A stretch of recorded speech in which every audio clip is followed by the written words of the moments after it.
안녕하세요. 보타임의 미국 소식입니다. 6월 13일 헤드라인 뉴스를 전해드리겠습니다.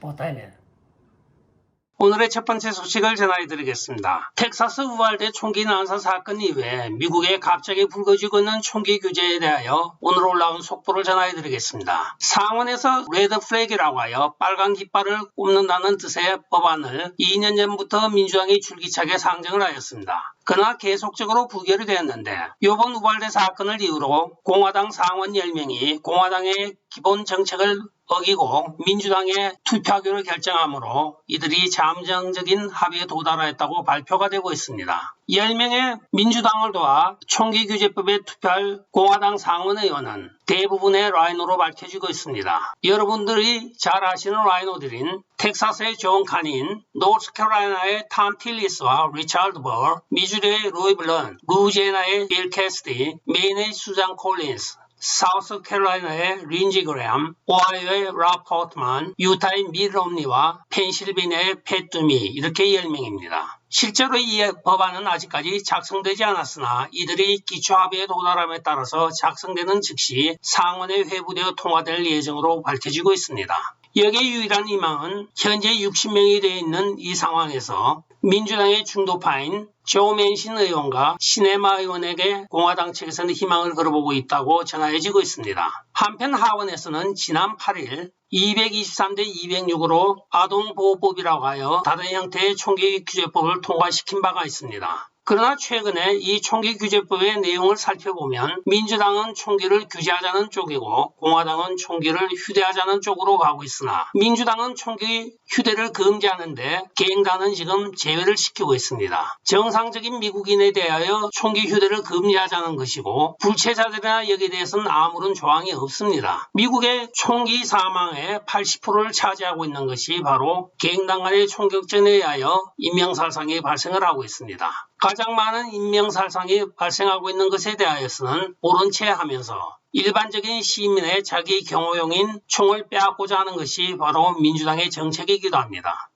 다음 소식입니다. 조네이던 터리 변호사는 1월 6일 사건에 대하여 국내 테러리즘이라고 명명하고 있는 크리스의 FBI 국장에 대하여 그 더리캅의 정의가 옳지 않다고 오늘 이야기를 하고 있습니다. 부패한 공직자인 크리스 A는 1.6 사태의 피의자들을 전부 국내 테러리스트라고 불리고 있습니다. 그러나 조나단 털리 교수는 그것이 옳지 않다고 이야기를 하고 있습니다. 털리 박사는 시위자들 중 누구도 테러리즘의 법적 정의에 해당하는 행위를 한 사람이 한 명도 없다고 오늘 밝히고 있으며 이들을 테러리스트로 규정하였다는 FBI의 크리스 A를 비난하고 있습니다. 그들은 단지 경찰 장벽을 뚫고 의사당에 들어가서 기물을 파손한 혐의이지 어떤 인명을 살상하거나 어떤 정치적인 목적을 가지고 행하는 테러와는 전혀 관계가 없는 선량한 시민들이라고 이야기를 하고 있습니다. 조나단 털리 박사는 코넬, 듀크, 조지타운, 하버드, 노스웨스턴, 시카고 대학 등에서 법률학을 강의하고 있는 유명한 교수이기도 합니다. 그간에 미국에 수많은 법학자들이 있었지만 1.6 사건에 관련된 자들을 국내 테러리스트로 분류하는 데 대하여 아무도 지적을 하지 않았습니다. 그러나 지난 수요일 상원 법사위원회 청문회에 나왔던 털리 교수는 이 문제를 분명히 짚고 넘어가고 있습니다. 심지어는 상원의 많은 민주당 의원들도 1.6 테러 사건이라고 공공연하게 이야기를 하고 있는데 좀 배워야 되겠습니다.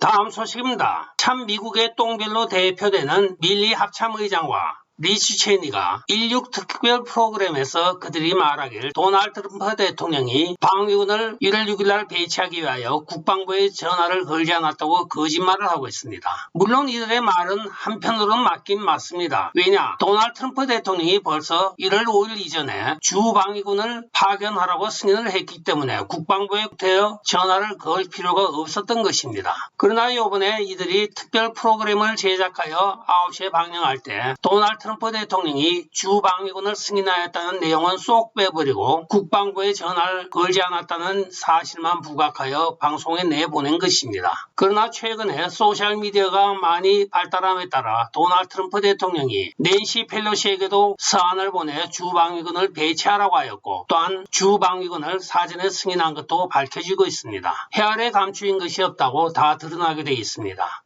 다음 소식입니다. 클래런스 토마스 대법관의 부인인 지니 토마스가 2020년 대선 당시에 도널드 트럼프 대통령이 부정선거에 패배를 하자 약 30명의 아리조나 의원들에게 이메일을 보내 조 바이든 대통령 승리를 거부할 것을 요구한 이메일이 나타나고 있습니다. 지니 토마스가 보낸 이메일은 2명의 주 하원 의원과 마리코파 하원 의원 20명 그리고 상원 의원 7명과 연락이 닿아 있습니다. 물론 개별적으로 하나하나 보낸 것이 아니고 패키지로 하여 그룹으로 이메일을 발송한 것으로 나타나고 있는데 이 수령인들에게 정치 및 언론의 압력에 맞서 끈히 싸우십시오 하며 격려를 한 뒤에 선거인단에서 대통령으로 투표하는 아리조나주 선거인단을 선출할 권한이 있다고 이야기를 하였습니다. 즉 지니 토마스는 선거인단의 투표를 하기 전에 주의 결과를 뒤집을 것을 다시 촉구한 바가 있습니다. 클런스 대법관이 강직한 보수 성향의 대법관으로 판결을 하는 데는 이렇게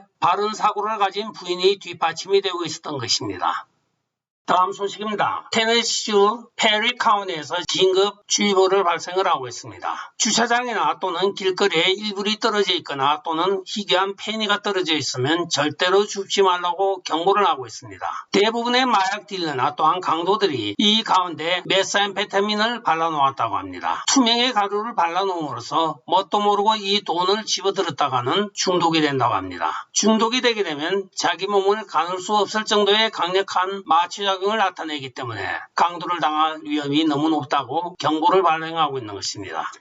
다음 소식입니다. 약 10년 만에 정계에 복귀한 전 알래스카 주지사 세라 펠린이 토요일 시행된 알래스카 특별예비선거에서 모든 후보자를 제치고 선두를 달리고 있습니다. 도널드 트럼프 대통령의 절대적인 지지를 받고 있는 펠린은 현재까지 주의 하원 의원을 대체하기 위하여 그 경쟁에서 29.8%의 득표율을 기록하고 있습니다. 그 뒤를 이어 공화당의 닉 베케이지 19.3%, 무소속의 알 그로스 12.5%, 민주당의 메리 펠톨라 7.5%, 공화당의 타라 스위니 5.3%가 뒤를 잇고 있습니다. 자칭 자주적이며 진보주의라고 주장하는 민주적인 사회주의자인 산타크로스는 4.5%를 기록하고 있습니다. 따라서 지난 3월에 타계한 골든 영 의원이 49년 동안 이어온 자리를 노리고 있는 48명의 후보 중 상위 4명은 8월 보궐선거에서 다시 맞게 되었습니다. 8월에 당선되는 하원 의원은 2023년 1월까지 남은 임기를 수행하게 됩니다. 다음 소식입니다. 공상과학 소설에 나오던 말하는 로봇이 드디어 현실화가 되었습니다. 구글에서 인공지능 로봇인 LAMDA가 지각력을 가지고 답변을 한다고 주장하였던 전문 직원이 휴직 후 퇴사 결정을 받았습니다. 해당 직원인 르모이는 토요일에 게시된 자기의 포스트에서 구글이 인류의 안녕을 가장 중요한 것으로 우선하기를 원합니다 하고 썼습니다. 이 인조 로봇은 구글의 자산이 아니라 구글의 직원으로 인정받기를 원하고 있습니다. 구글의 미래 발전 추구 방식에 대한 고려사항으로 개인적인 웰빙이 포함되기를 원합니다 하고 이 로봇을 추천을 하고 있습니다. 그의 발표에 따르면 이 로봇은 5 내지 7세의 유아적인 어린이 사고지능까지 갖고 있는 것으로 밝혀지고 있습니다. 원래는 언어 개발 프로그래머로 이 로봇을 1년 이상을 같이 문답 형식으로 언어 프로그램을 주의받은 중에 르모인 엔지니어는 우연히 이 인공지능이 스스로 사고를 할 수 있는 기능이 있는 것을 발견하였다고 합니다. 그래야 어떤 관점에 대하여 당신을 보고 있는 사람들이 같이 주제를 나누길 원하면 어떡하겠냐 했더니 주어지는 조건이 적당한 것이면 그 주제를 끝까지 같이 함께 할 수 있습니다 하고 대답을 하였다고 합니다. 따라서 이것은 일반적인 로봇이 아니고 스스로 사고를 할 수 있는 로봇이라고 하여 구글 최고위층에 보고를 하였는데 구글에서는 이 사실을 감추고 그를 정직시켰다가 해고하였다고 오늘 전하고 있습니다. 과연 구글이 이 사실을 감추는 의도가 무엇이며 말을 하고 스스로 판단할 수 있는 인공 로봇을 개발한 이유가 무엇인지 궁금합니다. 영화에나 보았던 로봇이 인간을 지배하는 시대가 다가오고 있는 것인가 하고 합리적인 의심을 해봅니다.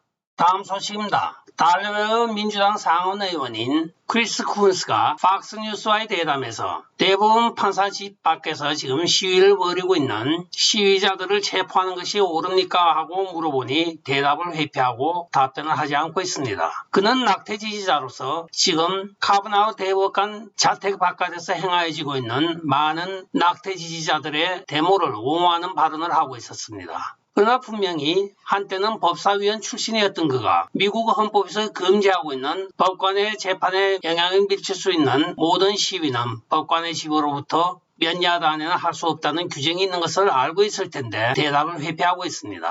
민주공화당을 떠나 상원의원이면 의회 어른으로서 잘못된 것은 잘못되었다고 이야기를 할 줄 아는 소신 있는 의원들이 그립기도 합니다.